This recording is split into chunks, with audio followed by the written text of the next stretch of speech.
Olá pessoal, tudo bem com vocês? Aqui é Ricardo Bordião para mais um episódio do Pod Life. Como sempre, com pessoas incríveis. E hoje o assunto vai ser tecnologia. E vamos conversar hoje com Emanuela Rainho, que ela trabalha na área de tecnologia. Ela é coordenadora de inovação da Secretaria Estadual de Saúde do Rio de Janeiro. Vamos conversar com ela? Roda a vinheta.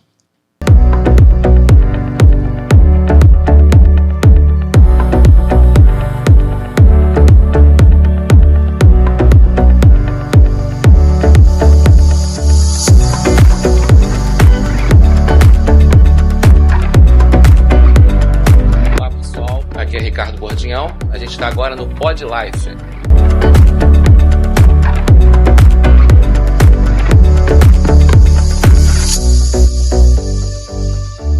Então, Manuela, é um prazer receber você aqui no Pod Life. Um assunto super interessante, as pessoas estão muito ligadas à tecnologia, né?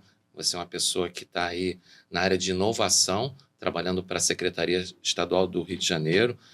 E, como sempre, eu gostaria de saber um pouquinho de como tudo iniciou nesse campo aí, que é um campo inovador, né? Sim, obrigada, Ricardo, pelo convite. É uma honra estar aqui. Falar sobre inovação e tecnologia em saúde é algo que brilha nos meus olhos, né? Eu comecei na área da saúde, eu tinha 18 anos, né? Eu falo que a saúde, você é pegado e você não sai, né? A gente se apaixona. Ou você se apaixona ou você corre, né? E eu me apaixonei desde então, com os meus 18 anos, quando eu trabalhei numa clínica de oncologia. E quando você entra numa clínica de oncologia, né, eu era aquela pessoa que abria a porta. Aí eu falei, nossa, é muito importante um sorriso que você dá para quem está entrando ali. Então, minha primeira inovação foi dentro dessa clínica. E não foi tecnologia, porque inovação não é tecnologia. Inovação é uma nova ação. Eu organizava, na época, o prontuário era físico, né, a maioria, e eu organizava os prontuários eletrônicos para colocar conforme o médico ali, né. E aí, a etiqueta era para dentro. Então, eu tinha que ficar tirando um a um para saber o número do prontuário. O que eu fiz? Botei a etiqueta para fora. Então, essa foi a primeira inovação que eu fiz. Então, inovação não é tecnologia, né? E aí, desde então, depois eu fui para Floripa, né? Eu saí daqui do Rio em 2016. E ali em 2016 eu já estava observando que o mercado de saúde estava mudando. Foi as primeiras health techs aqui no Brasil. Sim. Ali meados de 2016, 2017. E quando eu vou para Floripa, que é realmente hoje, né, considerado o Vale do Silício brasileiro. Qual era exatamente de Florianópolis? Na capital mesmo? Na capital mesmo, isso. E lá nós temos a CAT, né, Associação Catarinense de Tecnologia, e ali eu comecei a entender e observar o que o mercado tinha mudado, ali em 2017. E dentro de Floripa, comecei a conhecer várias startups, fiz parceria com a CAT lá na parte de saúde e tudo mais. Depois eu fui para São Paulo, fiquei 4 anos em São Paulo, que é um outro mundo, né? E eu sempre conectei o mercado tradicional da saúde, né, com a inovação. Veio a pandemia, eu voltei para o Rio, eu falei, já deixei meu legado em São Paulo, já deixei meu legado em Floripa, agora eu quero voltar para o Rio para fazer um movimento. Nisso, eu também fui vice-presidente da Associação Brasileira de Startups de Saúde. Na época, eu peguei a associação, tinha 100 startups, eu entreguei com 400 startups associadas.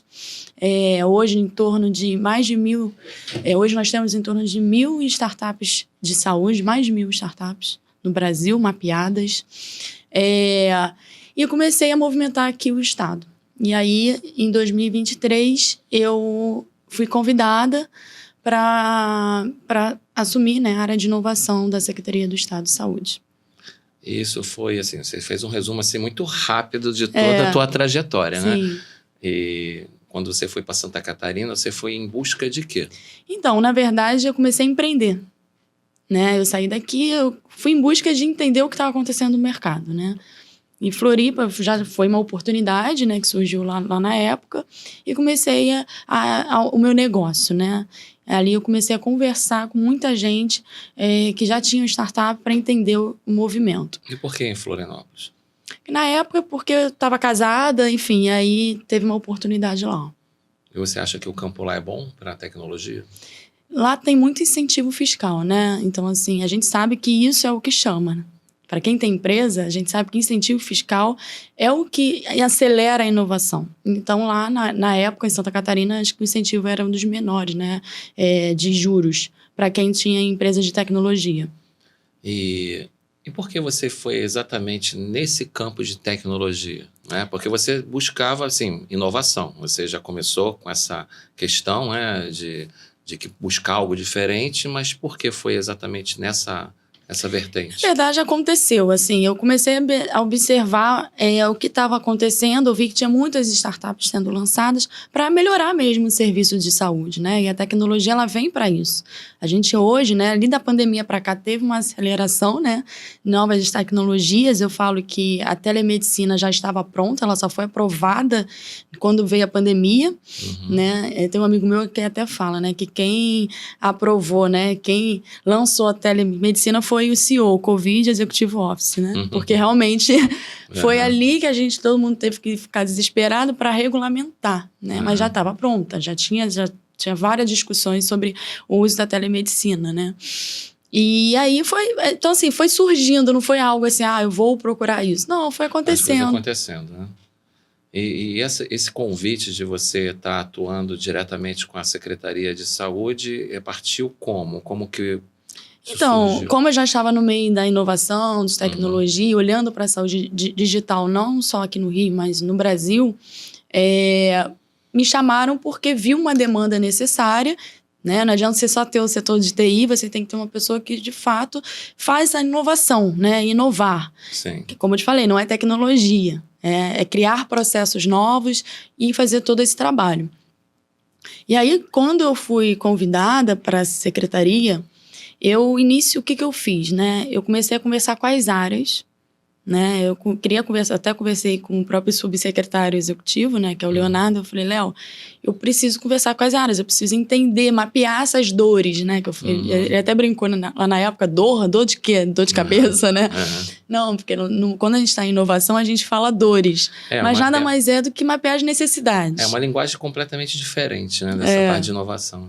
Isso. E aí eu comecei a olhar as áreas, mapear, né, os problemas, vamos dizer assim, já olhando para entender como funciona, até para sugerir uma nova inovação.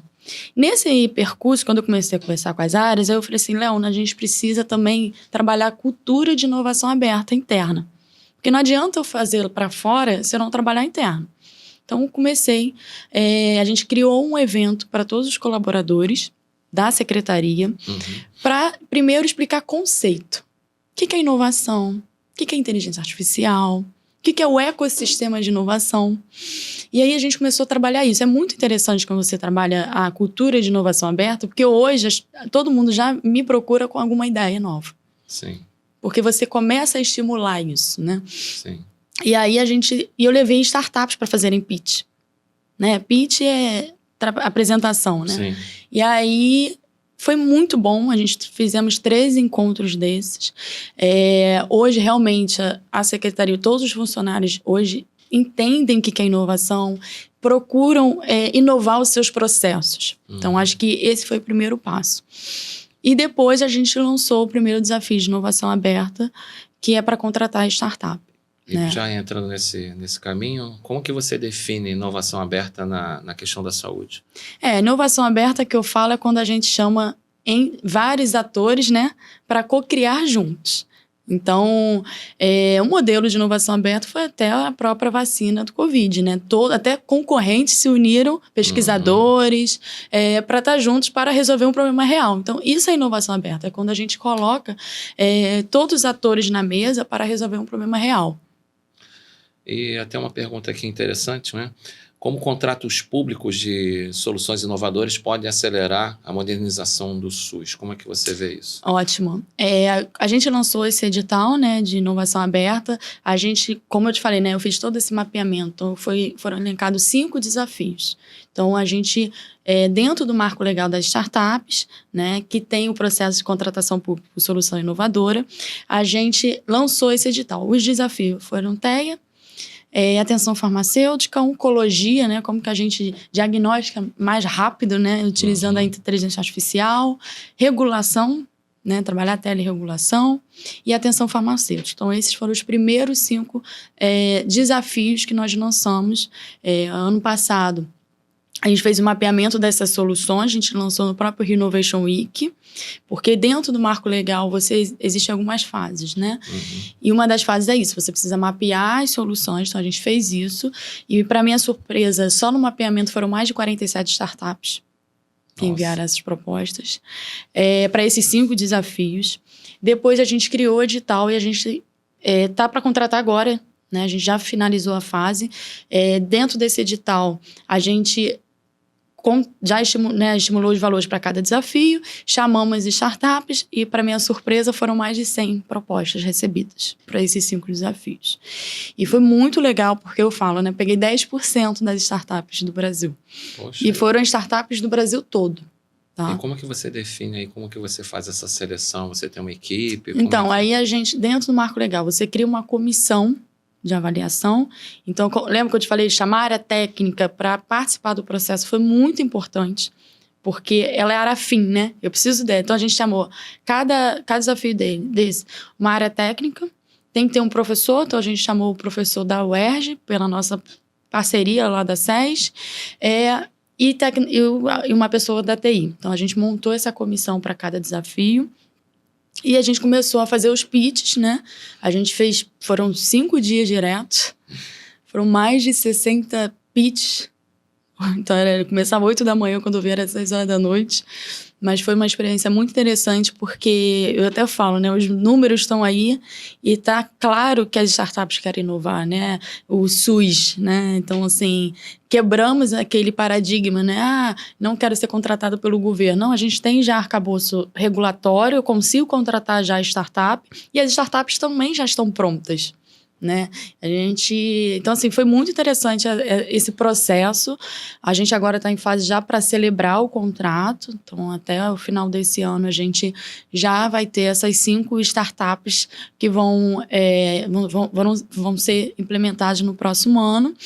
E dentro do marco legal, nós vamos trabalhar 12 meses, que vai ser essa POC, né? Como a gente chama. 12 meses, depois podemos contratar mais 12 meses. Eu vou dar uma paradinha para a gente falar sobre o nosso patrocinador, né? Pessoal, vocês sabem que aqui no PodLife a gente sempre bate na tecla de que tecnologia precisa servir a vida, né? E hoje eu quero apresentar algo que está revolucionando o cuidado do transtorno do espectro autista, a Birds, né? A Birds desenvolveu um sistema de inteligência artificial que não é só dados e números, né? É uma ferramenta de apoio que ajuda profissionais e famílias a enxergarem além. Com análise de dados precisa, a Birds auxilia na identificação de padrões e na personalização de terapias, tornando o tratamento muito mais assertivo e humano. Porque cada indivíduo no espectro é único e o cuidado também precisa ser. Conheça a tecnologia que dá asas ao potencial humano. Acesse aqui na descrição do vídeo como fazer o contato com a Birds. Isso é a nossa dica do PodLife hoje. Então, falando sobre TEA, você falou que também tem, né, conversando nos bastidores comigo, a gente tem um projeto de TEA e eu queria que você falasse um pouquinho sobre isso. Aqui no estado nós temos o SED-TEA, que é um Centro Estadual do Diagnóstico do Transtorno do Espectro do Autismo. A gente tem uma área técnica, né, específica ligada ao TEA. A gente sabe que tem diversos... A gente não atende adulto, né? A gente atende mais crianças e jovens. Sim. Então, a gente vê que é uma necessidade. Então, por isso que a gente, dentro do nosso edital, a gente elencou essa linha de cuidado do TEA, né? E é muito interessante ver que tem muitas startups, né? Até a própria Bird, né? Que você estava comentando aqui. Que estão inovando mesmo essa área, né? Na linha de cuidado, olhando de ponta a ponta. E não é só o paciente, né? É também a família. A gente sabe que quando a gente fala do TEA, é uma equipe multiprofissional. Sim. Né? A gente eu tenho conversado muito isso, né? A gente tem que articular, não é só saúde, é social, Sim. é educação, né? Então, assim, como que a gente reúne esses órgãos, né, para junto, né? Porque a gente sabe que isso influencia, e a equipe multiprofissional. Então, o centro do diagnóstico do SEDTE, a gente tem uma equipe multiprofissional e tem uma área específica dentro da SES, que é uma superintendência ligada ao TEA. É bem interessante. Você falou também sobre atenção farmacêutica, né? Eu sou uma pessoa que tem esse foco na área farmacêutica.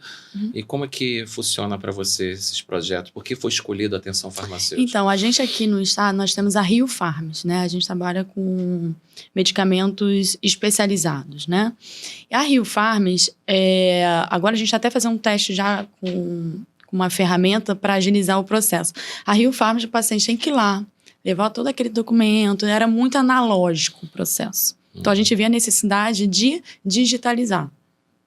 Então, a ideia desse desafio realmente é contratar uma ferramenta que olhe de ponta a ponta a atenção farmacêutica. Sim. Então, esse paciente que vai lá na Rio Farms para pegar, em vez de fazer isso tudo de forma presencial, no início ser a forma digital.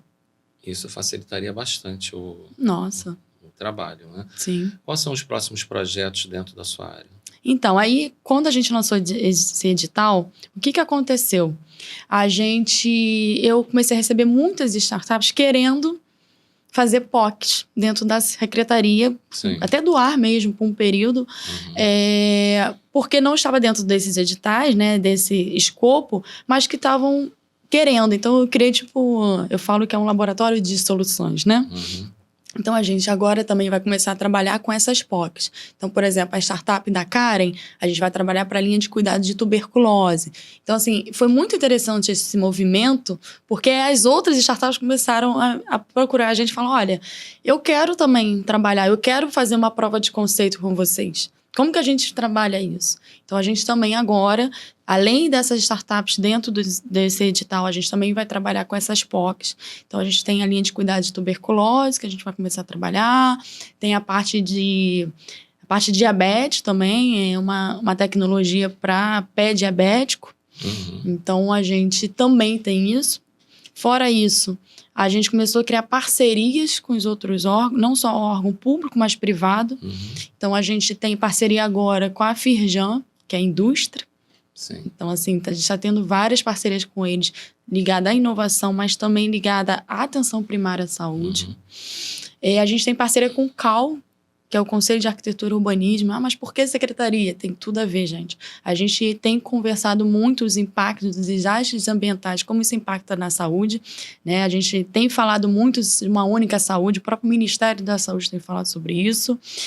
A gente tem parceria com a UERJ, com as universidades, o UERJ, o UFRJ, né? A gente tem também projetos de telesaúde, a gente acredita muito na capacitação continuada desses profissionais. Então, assim, a gente tem uma parceria muito boa com a UERJ nesse sentido. A gente está num programa chamado PET Saúde, que é um programa de capacitação do Ministério da Saúde. Junto com a UERJ, a gente tem essa parceria aqui no nosso estado, olhando para a capacitação em saúde digital, em telesaúde. A gente tem parceria com a UFRJ, a gente tem parceria com órgãos como o Proderj. Também integrada toda a estrutura da saúde, né, da Secretaria de Saúde, do Estado em geral, né? Isso. Aí a gente começou a firmar essas parcerias porque a gente acha importante, né? Olhando para fazer uma integração. Integração. O órgão público, o órgão, né, a empresa privada, as startups. Então, a gente tem trabalhado muito. Isso é inovação aberta, né? Isso é um ecossistema de inovação. Na inteligência artificial, a gente fala muito sobre qual é o limite ético. Né? É uma grande discussão aí no mercado. Como é que você enxerga isso? A gente tem... A própria Organização Mundial de Saúde tem um próprio relatório de ética e responsabilidade de utilizar a inteligência artificial.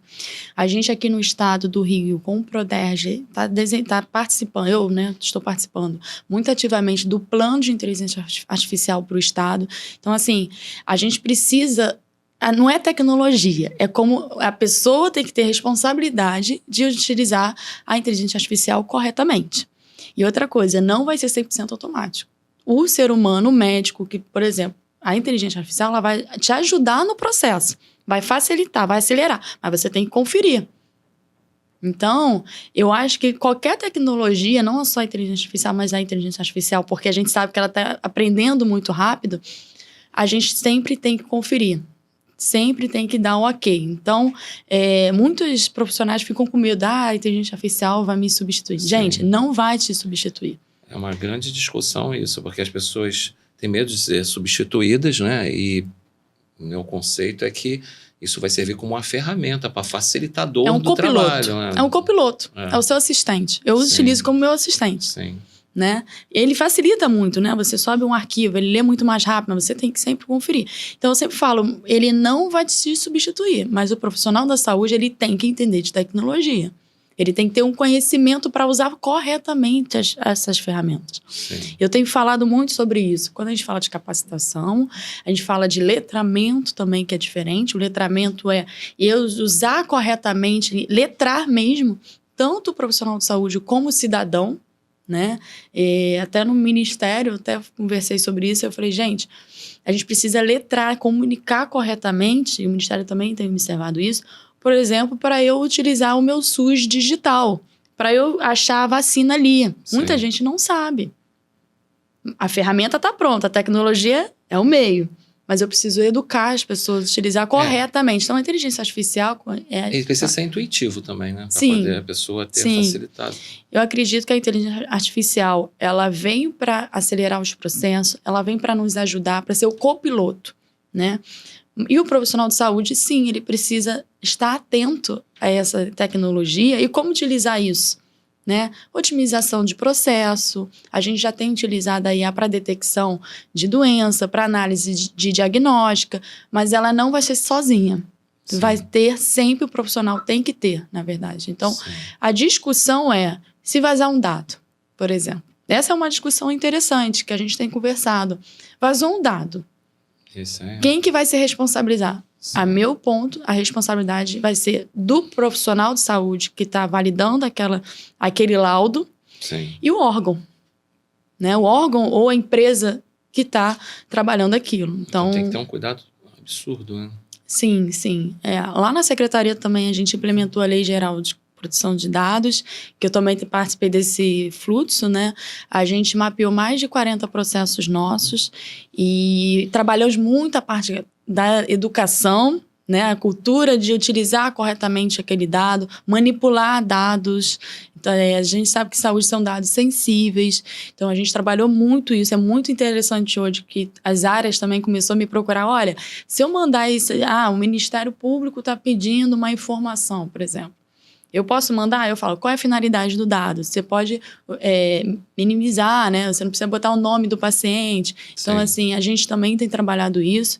E quando a gente fala de inteligência artificial, Lei Geral de Proteção de Dados, está muito em conjunto, né?